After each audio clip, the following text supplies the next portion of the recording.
제가 오늘 이 말씀을 준비하면서 계속 이 마음을 괴롭히던 것이 한 가지 있었습니다. 그건 뭐냐면, 왜 하필 오늘 같은 날 내가 설교일까 하는 그런 그 생각이 계속 머리를 괴로웠습니다. 그래서 늘 순간순간 계속 기도하면서 말씀을 함께 또 나누려고 준비를 했는데요.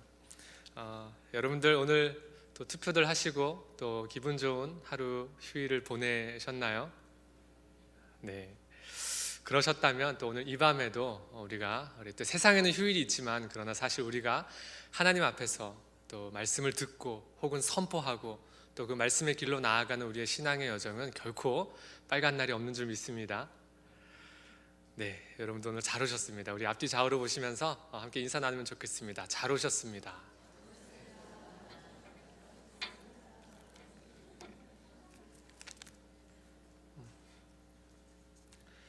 네, 오늘 이사야 말씀을 우리가 잠시 좀 함께 나누려고 합니다. 이사야 선지자는 유다의 왕 우시야가 죽던 해 BC 740년 정도부터 해서 또 유다의 우리가 잘 아는 히스기야 왕 때 아수르가 유다와 예루살렘을 침공했던 그때 BC 701년까지 한 40여 년 동안 예루살렘에서 활동했던 그런 선지자입니다. 이 이사야서의 내용들은 대부분이 선지자 이사야가 살았던 그 시대적인 배경들을 그대로 가지고 있습니다. 당시 이스라엘의 상황을 보면 이 북이스라엘과 또 남유다 이 분열 왕국 시대를 걸어갈 때쯤인데, 이제 그 시대의 한창 중간쯤에 위치하는 그런 시기입니다. 그리고 또 북이스라엘의 상황으로 보면 거의 다 이제 나라가 멸망해 갈 때쯤 되는 그런 또 시기이기도 합니다. 당시 이스라엘로서는 오늘 본문에 등장하는 그런 우리에게 좀 익숙한 이름들이 있죠. 애굽이라는 나라, 또 아수르라는 나라, 모두가 다 이 이스라엘에게는 거대한 그런 강대국들이었고, 또 이스라엘로서는 어떻게 할 수 없는 그런 큰 세력들이었습니다. 그래서 이스라엘은 정치적으로 늘 아슬아슬한 그런 줄타기를 할 수밖에 없었습니다. 이 사자들의 심기를 건드리지 않으려고, 그 사자들의 코털을 건드리지 않으려고 늘 그 둘 사이에서 눈칫밥을 먹고 있던 그런 시기였습니다. 이사야서는 바로 이런 시기에 기록된 예언서입니다. 우리가 오늘 읽었던 이 19장까지의 그 이사야서의 내용이 어떻게 흘러왔는지를 간단하게 한번 살펴보면 이렇습니다. 1장부터 12장까지는 유다와 예루살렘에 대한 하나님의 징벌의 내용들이, 예언의 내용들이 선포됩니다. 그리고 이어서 13장부터 23장까지는 이스라엘 주변의 여러 민족들, 그런 나라들에 대한 또 하나님의 징벌의 그런 예언들이 선포되고 있습니다. 그 사이에 오늘 이제 이 19장 애굽에 대한 또 징벌의 그 예언이 선포되는 내용도 들어 있는 거죠. 바로 오늘 19장은 애굽에 대한 그런 징벌의 메시지입니다. 1절에 보시면 애굽에 관한 경고라 이렇게 시작하고 있죠.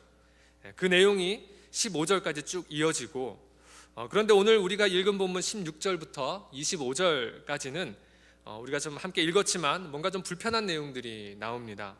뭐냐면 하나님의 애굽을 구원하시고 또 애굽이 하나님을 섬기게 될 것이라는 내용이 나옵니다.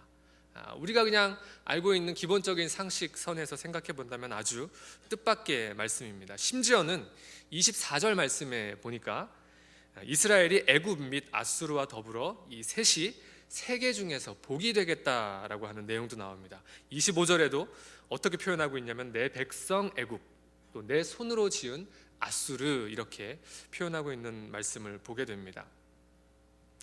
그러니까 이스라엘이 복이 되겠다라고 하는 말은 우리에게 어느 정도 이해가 됩니다. 친숙한 표현일 수도 있고요. 그런데 애굽 혹은 또 아수르도 함께 세계 중에서 복이 되겠다라고 하는 이 말은 뭔가 우리에게 좀 어색하게 들리는 그런 말입니다. 우리가 익히 알고 있듯이 이스라엘은 하나님이 택한 백성, 민족이지 않습니까? 선민이고, 그 외에 다른 또 오늘 본문에 나오는 애굽이나 아수르는 다 이방 민족이란 말이에요. 어떻게 보면 이 애굽이나 아수르 모두는 이스라엘 민족에게 큰 위협이 되는 그런 민족이고, 또 하나님을 대적하는 그런 민족의 대표격이라고도 이야기할 수 있는 그런 나라들인데, 이들이 어떻게 이스라엘과 함께 구원받는 나라가 될 수 있겠는가? 어떻게 이것이 가능한가? 그렇다면 또 그것은 무슨 뜻인가? 어떤 의미들이 들어있는 것인가? 이런 질문들에 대한 답을 우리가 오늘 함께 좀 생각해보고 나누려고 합니다. 오늘 본문에는 애굽에 관한 경고로 시작하는 장이다라고 말씀드렸는데, 자연히 그렇다 보니까 이 본문 말씀에 애굽이라는 단어가 굉장히 많이 등장합니다. 우리가 이 애굽이라는 나라를 어떻게 이해하고 있는가? 우리가 보통 이 애굽 하면 우리가 가장 먼저 가깝게 느껴지는 사건이 한 가지 있지요. 어떤 거죠? 출애굽의 사건입니다. 이스라엘 민족이 애굽에서 탈출하게 되는 그러한 사건이죠. 본래 이스라엘 민족은 그 요셉이 애굽의 총리로 다스릴 때에 이 애굽 안으로 이제 들어와서 살게 된 그런 민족입니다. 그러다가 요셉이 죽고 나서 오랜 세월이 흐르면서 이제 그 땅에 살아가는 많은 사람들이 이제 더 이상 그 요셉의 시절을 기억하는 사람들이 없게 되었습니다. 그런 시간의 흐름 속에 이스라엘의 민족들은 그 숫자가 점점 더 왕성하여져 갔습니다. 자연스럽게 이렇게 세월이 가면서 요셉이 알던 하나님, 그 시대를 살아가던, 그 동시대를 살아가던 애굽 사람들도 알던 그 하나님을 이제 알게 되는 사람은 아무도 없는 시절들이 되었습니다. 가만히 보니까 이스라엘 민족들의 수가 점점 더 많아져 가잖아요. 애굽 사람들이 생각할 때 가만 놔두면 이 이스라엘 민족들이 우리에게 너무나도 큰 위협이 될 것 같은 거예요. 그래서 그들을 노예로 부리게 됩니다. 그렇게 해서 오랜 세월 동안 이 이스라엘 민족이 애굽 나라의 노예로 살아왔습니다. 그런데 여러분, 노예로 살아간다는 게 결코 쉬운 일이 아닐 겁니다. 이스라엘 백성들이 너무나 그 힘든 생활을 하면서 하나님께 살려달라고 부르짖기 시작했습니다. 그래서 하나님께서 모세를 통해서 이스라엘 백성들을 애굽에서 불러내시겠다라고 말씀하실 때 성경에 보면 뭐라고 나오냐면 하나님이 그 부르짖음을 들으셨다라고 이렇게 기록하고 있습니다. 하나님이 그 부르짖음을 들으시고 이제 하시는 행동이 있죠. 이제 모세를 지도자로 세우고 모세를 통해서 이스라엘 민족들을 드디어 출애굽을 시키십니다. 그런데 애굽 왕 바로가 이 이스라엘 민족이 그냥 가도록 결코 내버려 두지 않았죠. 당연하죠. 그동안 모든 이 애굽의 나라의 모든 노동력을 감당하던 수많은 그 숫자의 사람들이 일순간 나가버린다라고 한다면 자기 나라의 경제라든가 그런 모든 부분들이 어떻게 되겠습니까? 어떻게 보면 애굽으로서는 망할 수밖에 없는 그런 이유가 될 수도 있는 부분 아니겠습니까? 결코 보내주려고 하지 않습니다. 하나님이 그래서 모세를 통해서 애굽 땅에 10가지 재앙을 내리죠.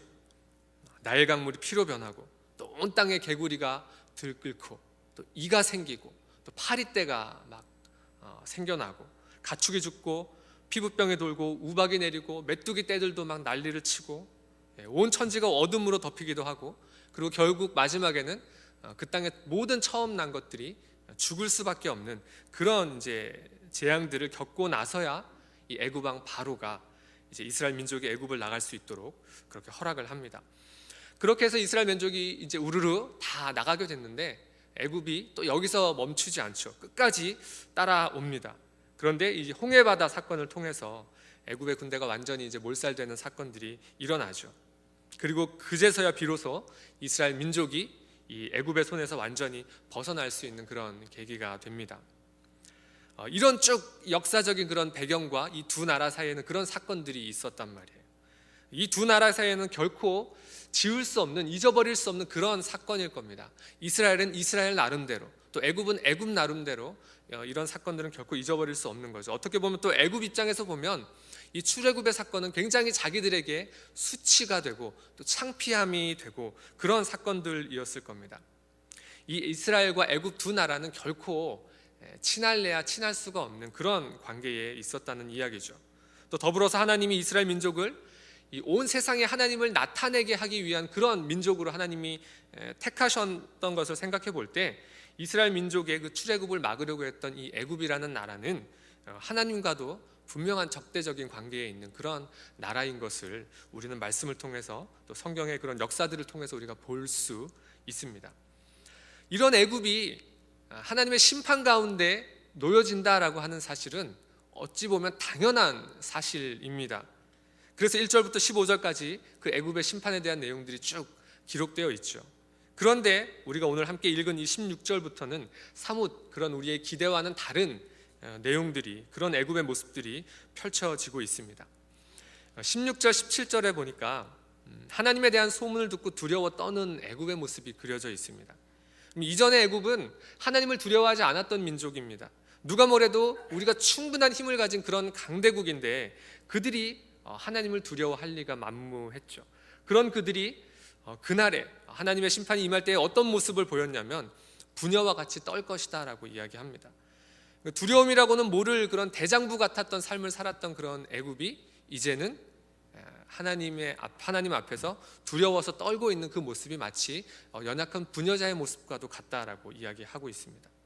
또 18절에는 애굽의 가나안 방언을 말한다라고 이렇게 기록합니다. 여기서 가나안 방언은 가나안에 살고 있었던 그 이스라엘 민족이 사용했던 언어를 구체적으로 이야기합니다. 히브리어를 이야기하는 거죠.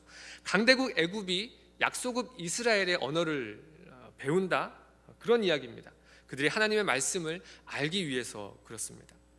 또 19절 20절 말씀은 더욱더 놀랍습니다. 우리 이 부분은 우리가 함께 좀 읽어보면 좋겠습니다. 19절 20절 말씀 함께 읽어보겠습니다. 그날에 애굽 땅 중앙에는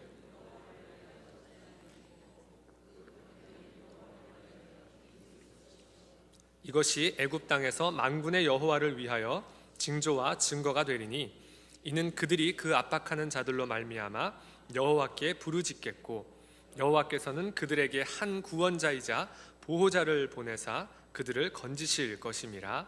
아멘. 이 애굽이라고 하는 나라는 분명히 하나님과는 아무 관계가 없는 그런 나라였는데, 그런 나라에 이 하나님을 위한, 여호와를 위한 뭐가 만들어진다고요? 제단이 만들어진다고 이야기합니다. 하나님을 위한 기둥이 세워지겠다라고 이야기합니다. 그리고 더 놀라운 내용은 이 애굽을 위협하는 사람들이 있는데 애굽이 그들 때문에, 그 세력 때문에 하나님께 부르짖게 될 거라고 얘기합니다. 그리고 그들이 부르짖었더니 하나님께서 애굽에 한 구원자를 보내셔서 그들을 건지실 것이다 라는 것을 이야기하고 있습니다.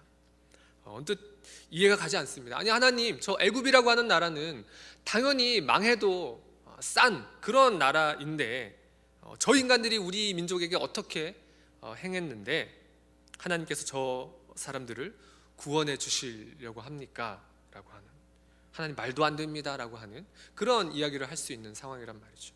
어찌 보면 이것이 이스라엘의 당연한 반응일 수 있습니다. 우리들의 당연한 반응일 수 있습니다. 여러분, 우리나라 입장에서도 비슷하게 생각해 볼 수 있는 나라가 있죠. 우리 이웃 나라 일본인데, 그죠? 사실 우리나라뿐만 아니라 아시아 지역 여러 나라들에서 이 일본은 우리가 좀 여러 가지로 또 입에 담을 수 없는 많은 그런 이렇게 몹쓸 짓을 많이 저질렀던 그런 역사적인 사실들이 있습니다. 특히 우리나라에 있어서 본다면 이 일본이라고 하는 나라는 결코 어떻게 보면 잘 돼서는 안 되는 나라예요. 그죠? 망해도 되는 나라. 그리고 뭔가 잘 된다고 하면 왠지 모르게 막 배가 아픈 그런 나라잖아요. 그래서 이제 특히 이제 스포츠, 한국과 일본이 이제 축구 경기를 하게 되면 온 국민이 아주 죽어라고 일본을 잡아먹을 듯이 그렇게 이제 우리나라가 이기도록 응원하지 않습니까? 우리들 마음속에 어쩌면 은근히 이런 마음들이 있을지 모르겠어요. 일본이라는 나라는 안 돼도 싸다, 뭔가 안 돼도 자업자득이다, 혹은 또 무슨 큰 어려운 사건 사고들이 있어도 마음 한편에는 어찌 보면 그것들이 그렇게 더 대수롭게 여겨지지 않을 수 있는 그런 우리의 어떤 불편한 그런 민족의 감정들이, 국민 감정들이 깔려 있는 것을 우리는 알고 있습니다. 아마도 이스라엘이 이 애굽이라는 나라에 대해서 가지고 있었던 그런 감정도 이것과 비슷하지 않았을까요? 자신들이 430년이라는 기간 동안 종살이 했던 나라, 그리고 또 지금 이 이사야 말씀이 선포되는 이스라엘의 그 상황을 보면 약한 그런 국력을 가지고 있었는데 그런 상황을 틈타서 여전히 자신들을 괴롭히고 또 위협하고 조공을 요구하고 하는 그런 어떤 애굽의 모습, 그런 나라. 그런데 그런 나라에 대해서 하나님은 오늘 구원을 말씀하고 계신다는 겁니다. 이 하나님께서 이스라엘의 이 원수 같은 이 애굽 나라에도 구원을 베푸실 것이라고 하는 이 말은 어쩌면 다른 측면에서는 어떻게 보면 이 세상을 향한 하나님의 그 마음이 잘 담겨진 그런 이야기라고 할 수 있습니다. 하나님께서는 온 세상이 구원에 이르기를 원하고 계십니다. 여러분, 이것에 동의하십니까? 하나님께서는 온 세상이 구원받기를 원하십니다. 여러분, 이 표현을 딱 들으면 딱 생각나는 성경 구절이 있습니다. 요한복음 3장 16절 말씀이죠. 우리가 16절 말씀은 익히들 다들 외우고 있지만 17절까지는 외우고 있지 않죠. 그렇죠? 그래서 지금 한번 찾아서 한번 읽어보겠습니다. 요한복음 3장 16절과 17절을 함께 한번 읽어보겠습니다.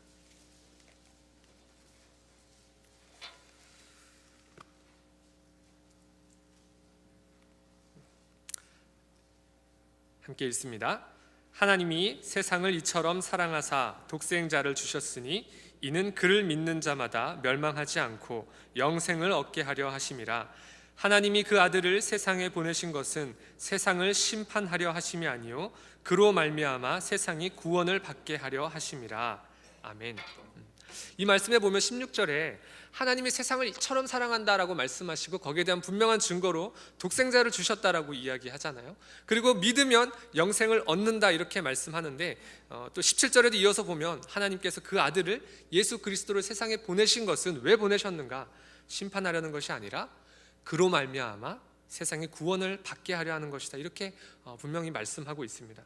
그런데 우리가 이 말씀을 잘 이해하면 좋겠습니다. 이 말씀은요, 온 세상이, 이 세상을 살아가는 온 사람들이 한 사람도 빠짐없이 100% 구원 받아야 한다라고 하는 말이 아니라는 사실입니다. 오히려 그것보다는 온 세상이, 이 땅 가운데 살아가는 모든 사람들이 구원이 필요한 존재다라고 하는 것을 더 강조하고 있는 그런 본문입니다. 좀 더 다르게 말하면 처음부터 구원받을 수 있는 사람, 구원받을 수 없는 사람, 이렇게 정해져서 구별되어 있다는 것이 아니라는 이야기입니다.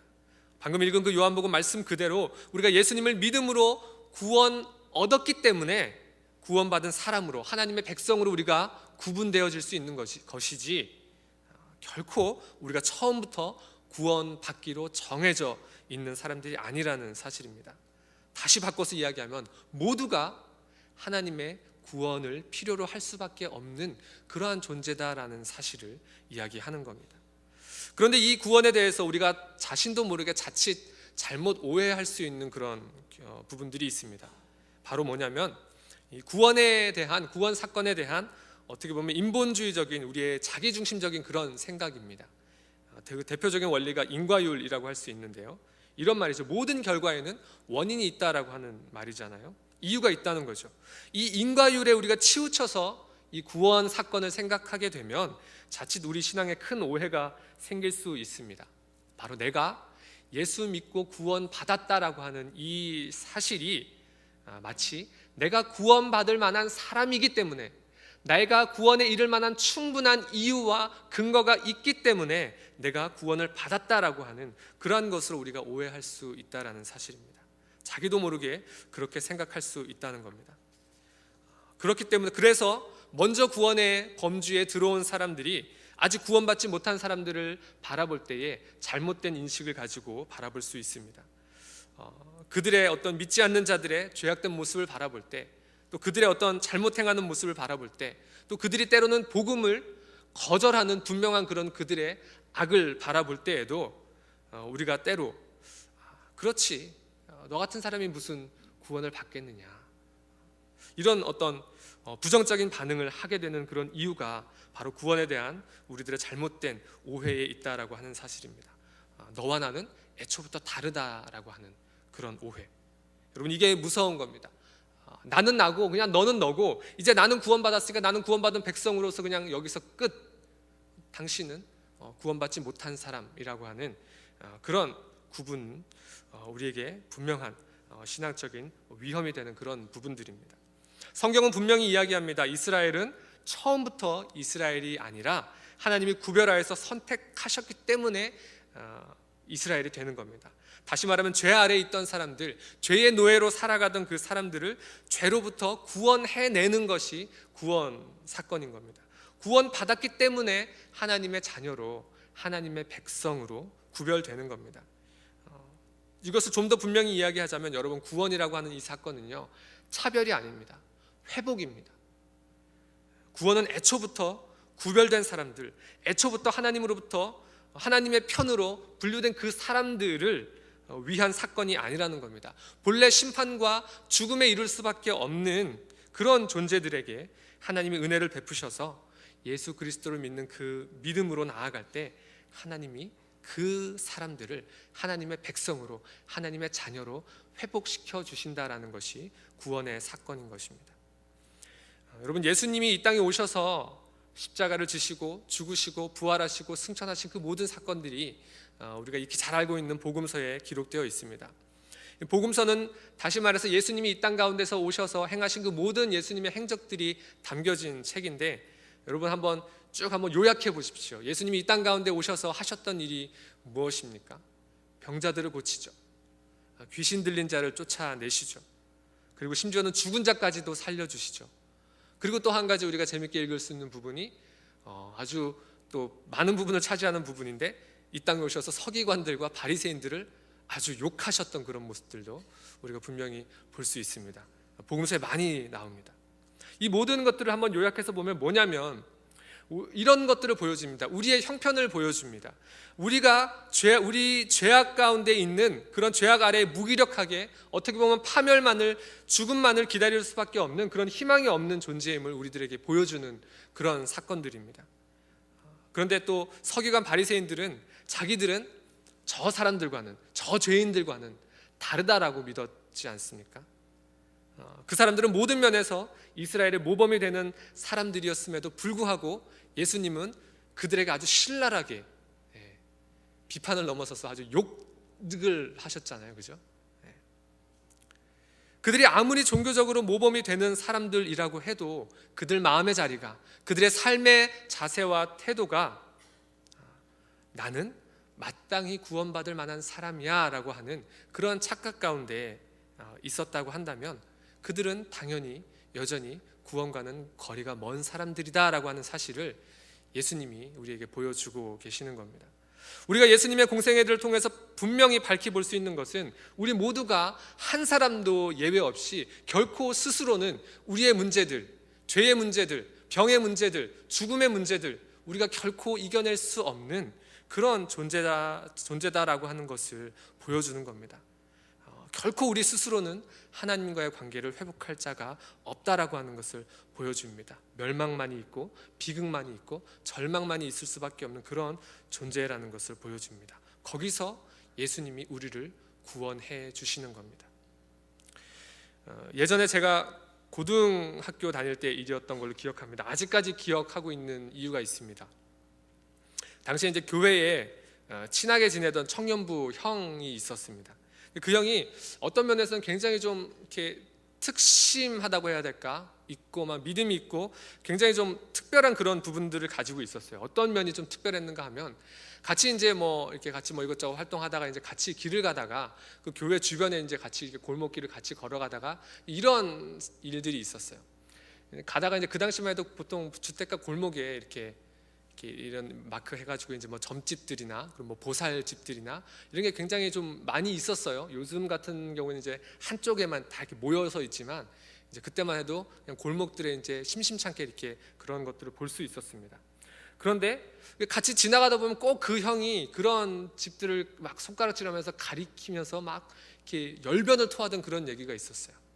저런 집은 다 망해야 돼, 다 무너져 버려야 돼, 다 죽어버려야 돼 하는 그런 막 이야기들을 했던 것을 아직도 기억하고 있습니다. 그러면서 자기는 막 그런 기도를 한다는 거예요. 그런 집을 볼 때마다. 그 당시에는 저도 이제 여러 가지 신앙에 대한 어떤 부분들을 아직 좀 덜 형성되었었던 때고 잘 몰랐었던 때라서 그냥 그렇게 넘어갔지만 이렇게 세월이 지나고 또 목회자로서 그때 그것이 생각나는 것을 보니까 이게 과연 하나님이 그런 기도를 들어주실까? 결코 아니라는 거죠. 그런 것은 오히려 하나님이 우리에게 보여주시는 그런 마음과는 오히려 정반대의 마음이지 않을까요? 여러분, 하나님의 마음은 그런 것이 아니죠. 오늘 말씀 속에 이 하나님의 마음이 아주 분명하게 극적으로 드러나는 말씀이 있습니다. 우리가 23절, 24절 말씀을 우리 본문 가운데 함께 한번 읽어보면 좋겠습니다. 이사야서 오늘 본문 19장 23절, 24절 말씀 함께 읽겠습니다. 그날에 애굽에서 아수르로 통하는 대로가 있어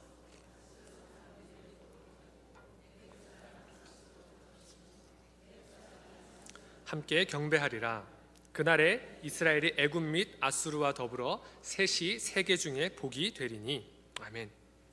이제 애굽뿐만 아니라 또 새롭게 아수르라는 나라까지 등장하는데, 여러분이 이 아수르라는 나라도 한번 보십시오. 북이스라엘을 직접적으로 멸망시킨 그런 나라 아닙니까? 어찌 보면 이스라엘이 애굽보다도 더 악한 감정을 가질 수 있는 그런 나라입니다. 그런데 23절 말씀에 보니까 그런 나라가 이 애굽이란 나라하고 서로 오고 가며 그들이 함께 하나님을 경배할 거다라고 이야기합니다.